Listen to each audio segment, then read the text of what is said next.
by K. Ryan. It seems like you could, but you can't. Go back and pull the roots and runners and replant. It's all too deep for that. You've overprized intention, have mistaken any bent you are given for control. You thought you'd choose the bean and choose the soil. You even thought you abandoned one or two gardens.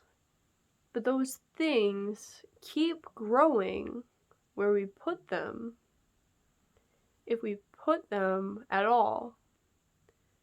A certain kind of Eden holds us thrall, even the one vine that tendrils out alone, and time turns on its own impulse, twisting back down its upward course, a strong and then a stronger rope, the greenest, saddest, strongest kind of hope.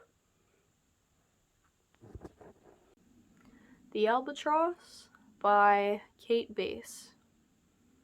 When I know you are coming home, I put on this necklace. Glass beads on a silken thread, a blue that used to match my eyes. I like to think I am remembering you. I like to think you don't forget. The necklace lies heavy on my skin. It clatters when I reach down to lift my screaming child. I swing her, roll her in my arms until she forgets.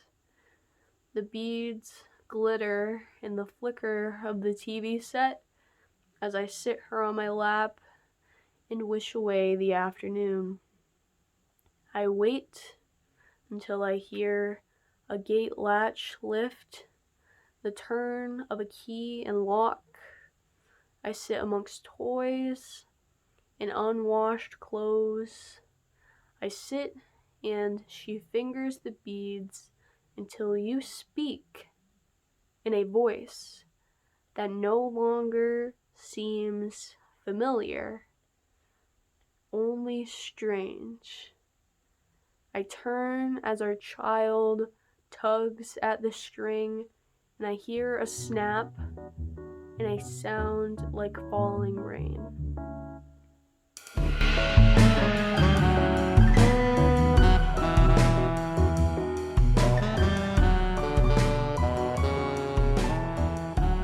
War Widow by Chris Abani. The telephone never rings. Still, you pick it up. Smile into the static, the breath of those you've loved long dead. The leaf you pick from the fall rises and dips away with every ridge, fingers stiff from time you trace. Staring off into a distance limbed by cataracts and other collected debris, you have forgotten none of the long ago joy of an ice cream truck and its summer song. Between the paving stones, between tea, a cup, and the sound of you pouring, between the time you woke that morning and the time when the letter came, a tired sorrow like an old flagellant able only to tease with a weak sting. Riding the elevator all day, floor after floor after floor, each stop some small victory whittled from the hard stone of death. You smile. They used to write epics about moments like this. Fire and Ice by Robert Frost. Some say the world will end in fire.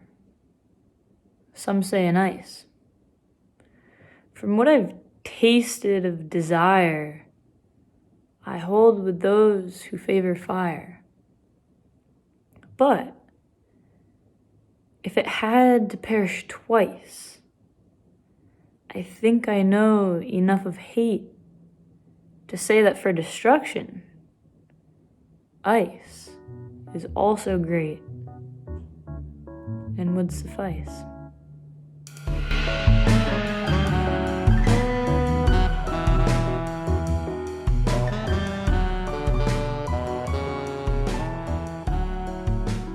Propositions by Stephen Dunn. Anyone who begins a sentence with, "in all honesty," is about to tell a lie. Anyone who says, "this is how I feel," had better love form more than disclosure. Same for anyone who thinks he thinks well because he had a thought. If you say you're ugly to an ugly person, no credit for honesty, which must always be a discovery, an act that qualifies as an achievement.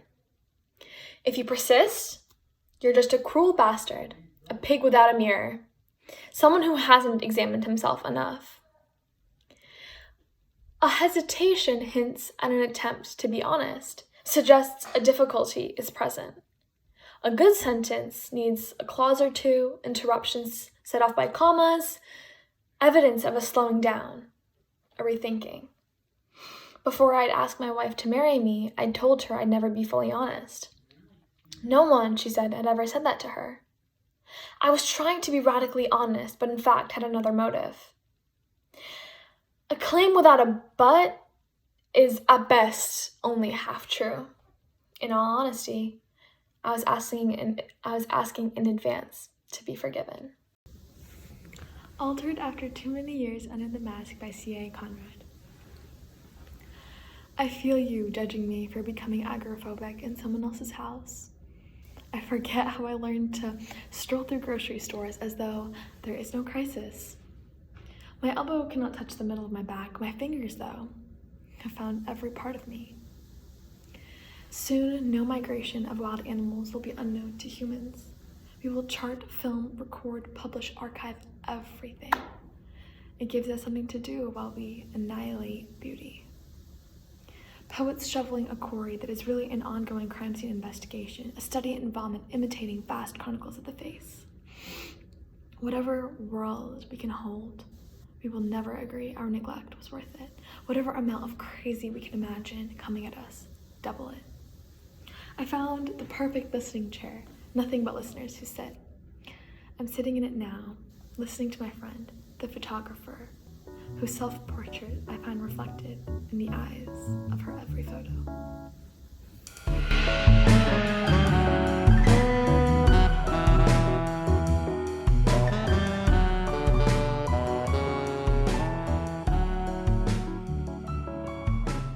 Kindness by Yusuf Komunyaka.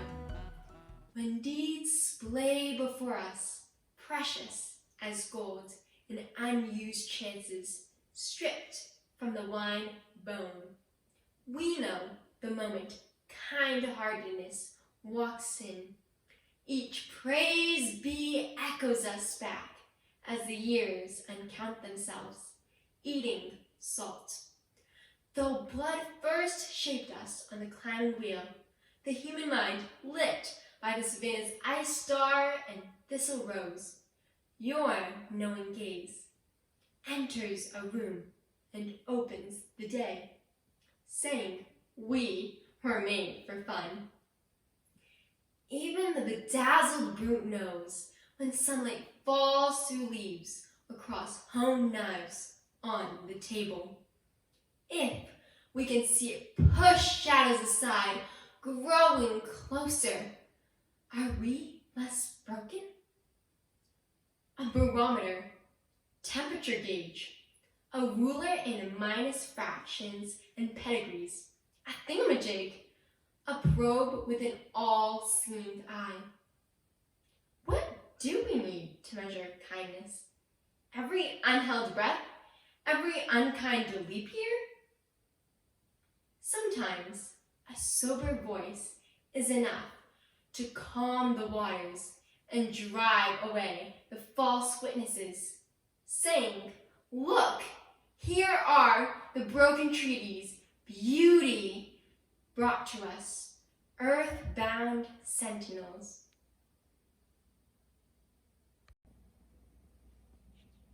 Once the World Was Perfect by Joy Harjo.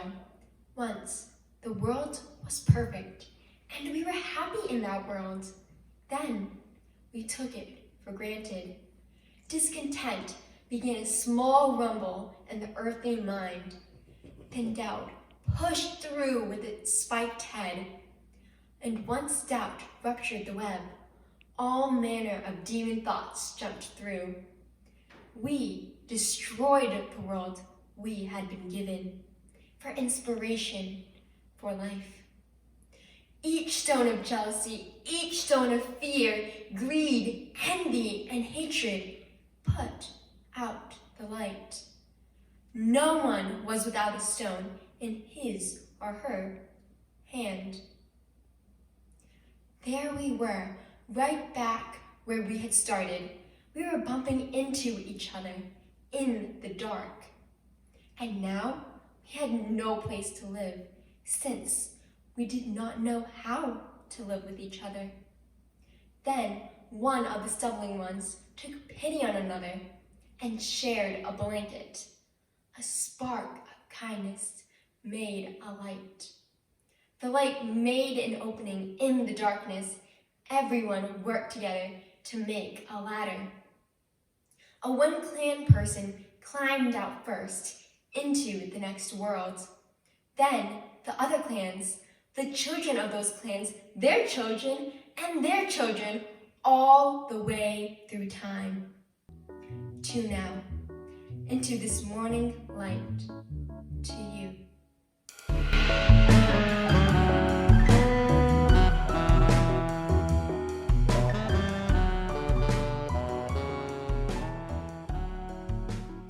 Genetics by Jacqueline Woodson. My mother has a gap between her two front teeth. So does Daddy Gunner. Each child in this family has the same space connecting us. Our baby brother Roman was born pale as dust. His soft brown curls and eyelashes stop people on the street. Whose angel child is this? They want to know. When I say my brother, the people wear dow, thick as a cape. Until we smile, the cape falls. Anecdote of the Jar by Wallace Stevens. I placed a jar in Tennessee, and round it was upon a hill. It made the slovenly wilderness surround that hill. The wilderness rose up to it, and sprawling around, no longer wild. The jar was round upon the ground, and tall, and of port and air. It took dominion everywhere. The jar was gray and bare. It did not give bird or bush, like nothing else in Tennessee.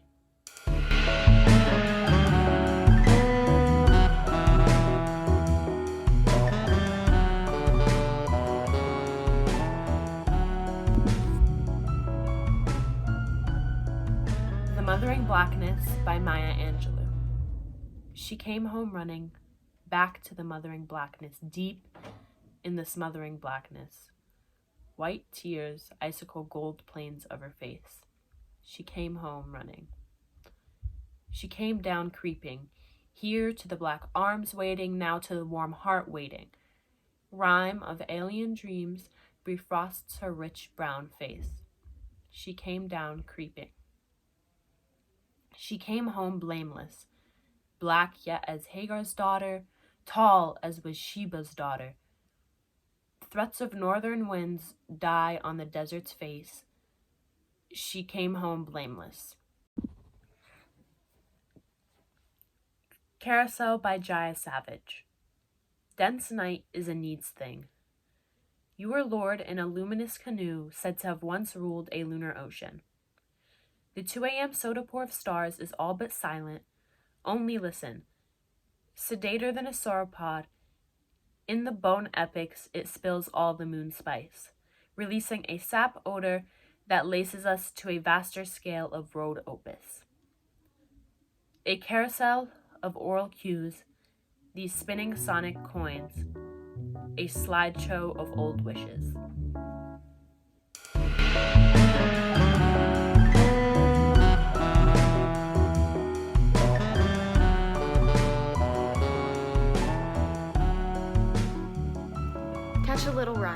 Eve Merriam.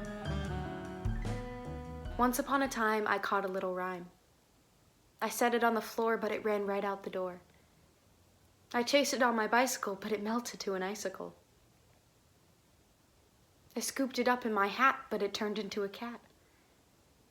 I caught it by the tail, but it stretched into a whale. I followed it in a boat, but it changed into a goat.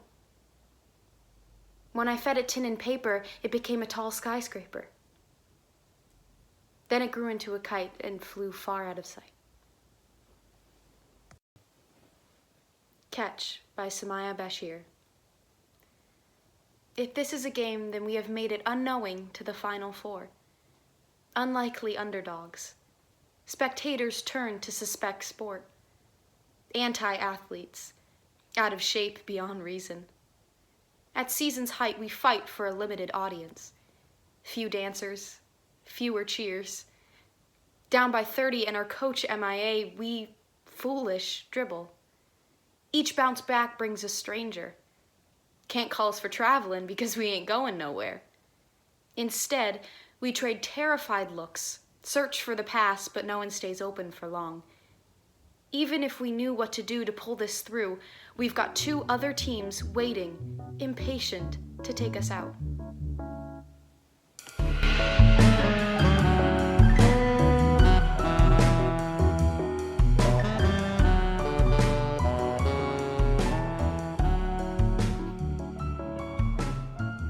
Little Girl by Tammy Holland.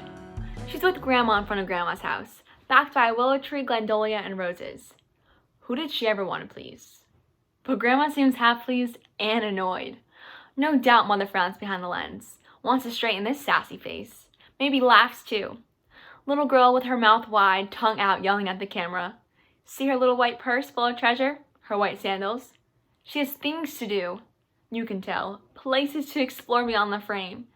And these women picking flowers and taking pictures? Why won't they let her go? Flirtation by Rita Dove. After all, there's no need to say anything at first. In orange, peeled and quartered, flares like a tulip on a Wedgwood plate. Anything can happen. Outside, the sun has rolled up her rugs and night strewn salt across the sky. My heart is humming a tune I haven't heard in years. Quiet, cool flesh, let's sniff and eat it. There are ways to make it the moment a topiary, so the pleasures in walking through.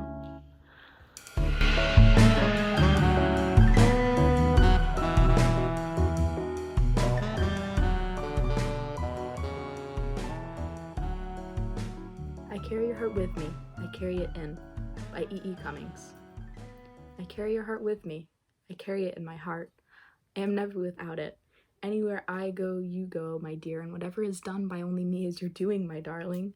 I fear no fate, for you are my fate, my sweet. I want no world, for beautiful you are my world, my true, and it's you are whatever a moon has always meant, whatever a sun will always sing, is you. Here is the deepest secret nobody knows. Here is the root of the root and the bud of the bud and the sky of a tree called life, which goes higher than soul can hope or mind can hide, and this is the wonder that's keeping the stars apart. I carry your heart. I carry it in my heart. To Helen, by Edgar Allan Poe.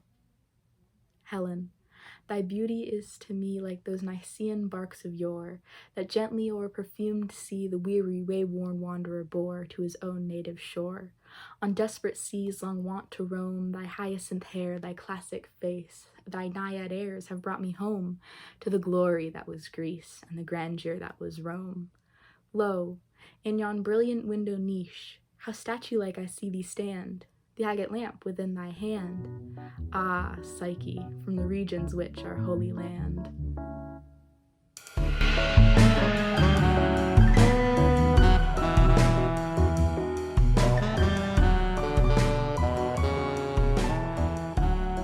So this is my first poem for the Poetry Out Loud competition, and it is Prince by Joseph Burock.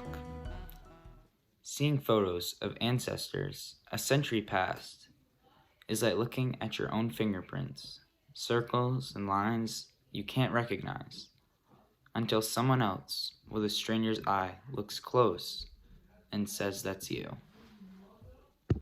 This is my second poem for the Poetry Out Loud competition, and this one is titled My Brother the Artist at Age 7 by Philip Levine. As a boy, he played alone in the fields behind our block. 6 frame houses, holding 6 immigrant families, the parents speaking only gibberish to their neighbors. Without the kids, they couldn't say good morning and be understood. Little wonder he learned early to speak to himself, to tell no one what truly mattered.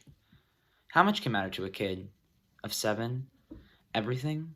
The whole world can be his.